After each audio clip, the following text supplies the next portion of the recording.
Allez, bonjour à tous. Bienvenue pour ce dernier webinaire qui concerne la catégorie U14, U15, afin de vous présenter le début de saison et puis quelques petits points essentiels pour la bonne organisation et votre bonne gestion logistique de votre groupe au sein de votre club. Sans plus attendre, vous rappeler un petit changement au sein de l'équipe technique départementale.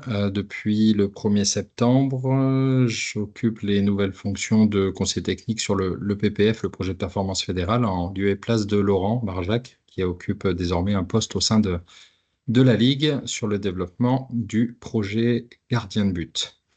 Donc, mes missions que j'assurais depuis une bonne dizaine d'années seront assurées à partir du 1er octobre par un nouveau collègue, Nathan Mounouri, qui nous rejoint au district pour s'occuper de toute la partie football animation des U6 au U11. Alexis Cuvillier conserve ses missions au sein du foot féminin et des pratiques nouvelles comme le futsal. Et puis Valentin Danso, notre collègue, présent depuis 2 saisons au sein du district d'Indre-et-Loire, mais aussi qui partage ses missions avec le district du Loir-et-Cher, en charge de la promotion, du développement et de la fidélisation de l'arbitrage. Donc c'est essentiel si jamais vous souhaitez développer l'arbitrage au sein de vos jeunes, effectuer des sensibilisations. Donc n'hésitez pas à prendre contact avec Valentin pour l'arbitrage.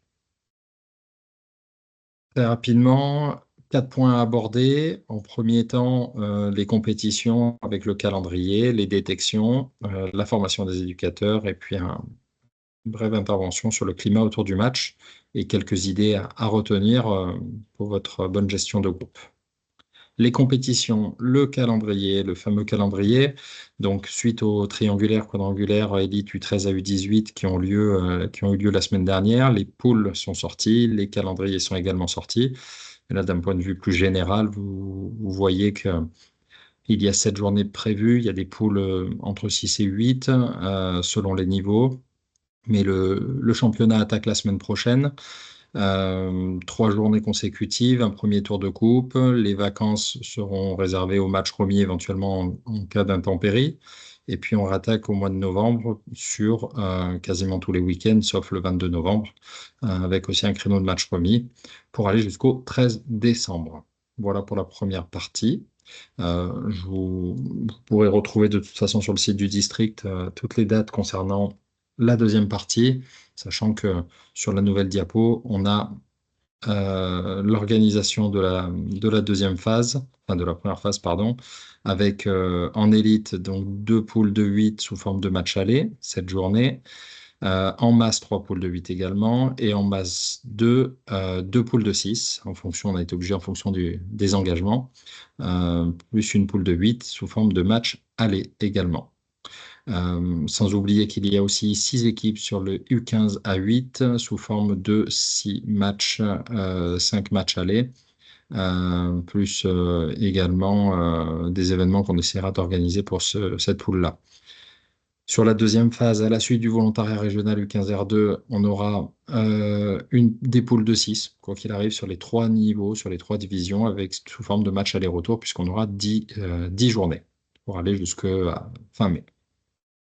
Voilà pour le calendrier.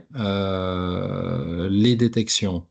Les détections cette année, donc moi je prends le relais de Laurent.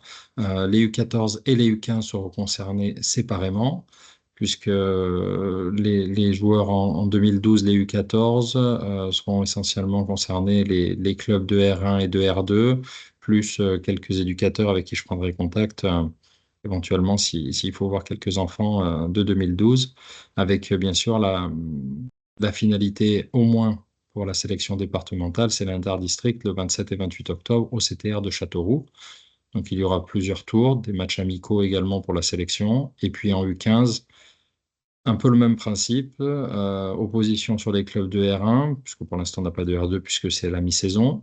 Et puis un match de préparation au mois de fin octobre, puisque fin novembre, on aura un interdistrict avec la sélection dans le Loir-et-Cher, sous forme de triangulaire, avec la sélection Loir-et-Cher et la sélection 1836 Cher-Indre.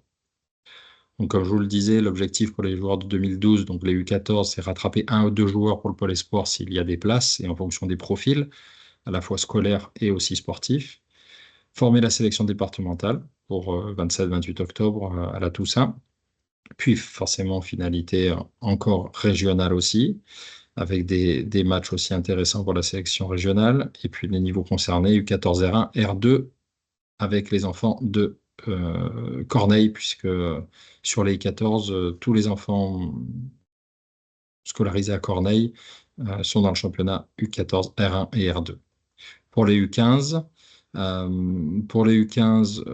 l'objectif, former une sélection régionale, départementale, puis régionale, puis éventuellement finalité nationale sur les rassemblements nationaux sur les U15 avec des profils qui peuvent aussi voir plus haut.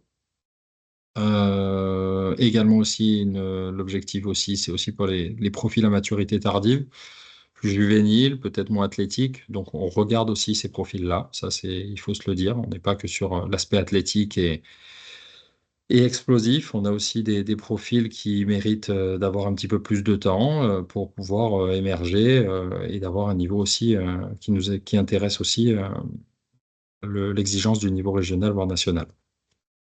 Interdistrict dans le Loir-et-Cher fin novembre, comme je vous l'ai dit, puis Interligue au niveau du mois d'avril, sur les vacances de Pâques. Niveau concerné U15 R1, plus aussi les enfants scolarisés sur Corneille. Information sur le futsal, nous sommes à une semaine des premiers tours de détection futsal. C'est une petite information de la part d'Alexis, qui est en charge de la sélection aussi U15 futsal. Je vais vous informer qu'il y a une détection, premier tour de détection dimanche prochain. Les feuilles normalement ont été envoyées, les feuilles d'inscription ont été envoyées sur les adresses mail des clubs. Donc les éducateurs, si vous avez des jeunes qui sont intéressés et que vous pensez qu'ils ont un profil futsal technique avec un peu de volume et d'activité sur le terrain, n'hésitez pas à renvoyer la feuille d'inscription sur le futsal maximum mardi pour que Alexis puisse s'organiser en termes de groupe et d'organisation du dimanche matin. Le lieu sera communiqué très rapidement. La formation des éducateurs, notre parcours bénévole et professionnel ne change pas. La petite nouveauté, c'est qu'au niveau départemental, nous allons pouvoir être en capacité de pouvoir vous proposer les choses entourées, notamment les 3 AF, les CFI habituels, mais aussi la nouveauté, c'est pouvoir vous proposer aussi la partie DF, diplômes fédéraux, responsable école de foot, coach jeune et coach senior. Ce sont des diplômes notamment fédéraux pour le responsable d'école de foot, une licence UFAC reconnue, et puis coach jeune, coach senior. Je vais vous en parler juste après, mais l'objectif, c'est de se spécialiser dans une partie un peu plus large des catégories, avec un investissement et un contenu très abordable et très orienté sur le quotidien de vos équipes. Les dates, les différentes dates, vous les avez. Les U6, U9, 3 dates proposées sur les différents CFI, certificats fédéraux d'initiateurs. 2 dates sur les CFI U18, U13, 2 dates pour les CFI U14, U19, une date CFI senior. Le module gardien de but découverte qui aura lieu sur fin octobre, une journée à Montrichard, une journée à la Croix-en-Touraine. Les 2 attestations fédérales. Puis également, vous avez les 3 DF qui sont organisés de la façon suivante. 2 fois 3 jours et demi pour le responsable école de foot. Donc, on sera plus orienté, comme vous l'avez vu sur les dates juste avant, sur 3 jours et demi sur les vacances de février et 3 jours et demi sur les vacances de Pâques. Une journée de positionnement au mois de janvier, une journée aux certifications au mois de juin. Donc, pour les 3 diplômes fédéraux, c'est exactement la même organisation. C'est juste qu'il y a un jour ou une demi-journée de plus ou de moins en fonction du diplôme fédéral. Le diplôme fédéral responsable d'école de foot est à destination à la fois, comme le dit bien son nom, des responsables d'école de foot ou de profil à potentiel responsable d'école de foot, des U6 jusqu'au U13. On prend le diplôme est à destination aussi d'un large panel d'équipes sur le foot animation qui va jusqu'en U13, puisqu'on est sur du foot à 4, 5 et 8. Le diplôme fédéral coach jeune sur les équipes de foot à 11, U14, U19 et le diplôme fédéral coach senior pour forcément les équipes seniors. Je dis bien masculin et féminin. L'avantage de ces formations, c'est qu'avec un dossier FAFA, le demandement de financement, la demande de financement du dossier FAFA, les coûts pédagogiques ne vous coûtent rien. C'est-à-dire que ce sont des formations qui coûtent entre 600 et 800 euros. Et l'intégralité de la formation est prise en charge à la fois par le FAFA, mais aussi par la Ligue du Centre Val-de-Loire. Les prérequis, être âgé de 16 ans minimum, au moins une licence U17 et avoir une licence Fédération française de football active.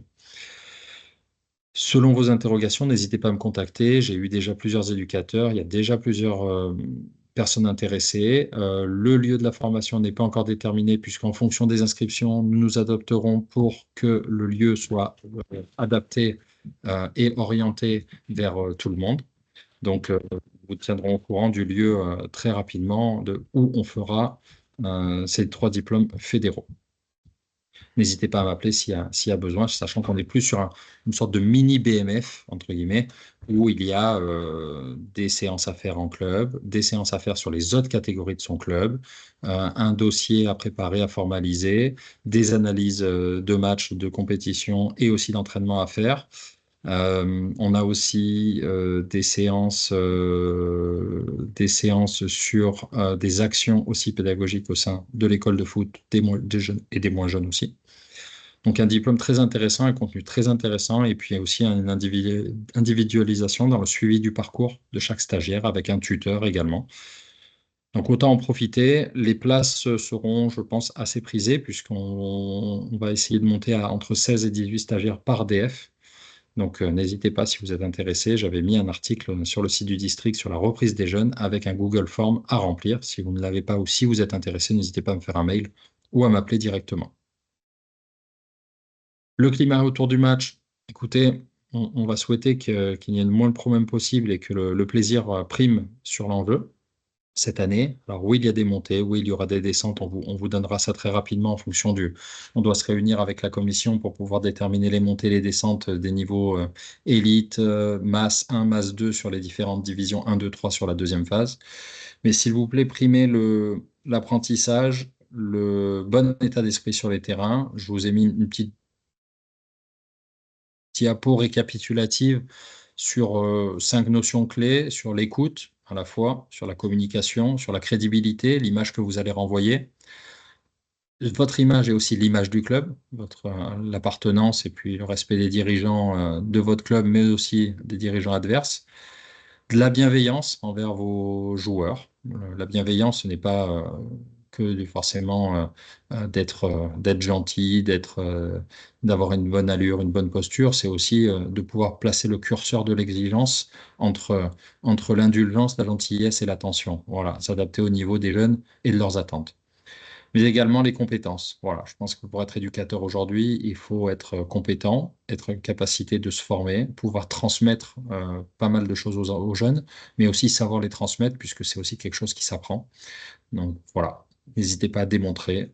N'êtes pas dans le reproche. Si vous êtes dans le reproche par moment, ça peut être possible, c'est possible. Mais par contre, derrière, il faut qu'il y ait un axe d'amélioration ou une solution à donner ou accompagner le jeune vers une solution à donner sur des problématiques de jeu, des problématiques d'attitude, des problématiques techniques. Donc, on compte sur vous pour que véhiculer ce beau message et que l'ensemble de nos matchs se passe bien. Donc, faites connaissance aussi avec les éducateurs. On n'aime pas, c'est pas grave. L'objectif, c'est que le match se passe bien et puis aussi par rapport au corps arbitral, que les erreurs qu'ils vont pouvoir faire, prenez bien conscience que vous allez pouvoir aussi en faire dans les choix de joueurs, les choix tactiques, les choix de changement. Donc tout le monde a le droit à l'erreur. Soyez vraiment rigoureux par rapport à ça. Ce qui en découle sur quelques modifications de loi du jeu. Ça, ce sont les lois du jeu qui ont été modifiées cette année sur le football à 11. Celles-ci seront confirmées rapidement par Valentin Danso, mais ne soyez pas étonnés s'il y a les modifications au niveau national touchent aussi le football de base de district local sur différentes lois du jeu qui ont été mises à jour, notamment le délai de 8 secondes pour dégager le ballon, aussi la balle à terre, le joueur, le capitaine aussi, qui est le seul identifié par le brassard qui est autorisé à demander des explications à l'arbitre. Attention, malheureusement, l'objectif, c'est de prendre le moins de cartons possible et d'être au maximum dans une démarche de fair play et de respect surtout. Comme on le dit toujours, hein, on n'a pas le même maillot, mais on a la même passion. Ça en dit long sur aussi pourquoi on est là. Et vous savez très bien que sans arbitre, des fois, c'est difficile de jouer. Donc voilà, on compte sur vous vraiment pour véhiculer ces bons messages. Et puis derrière, les résultats et le jeu primeront si tout se passe bien au niveau comportement.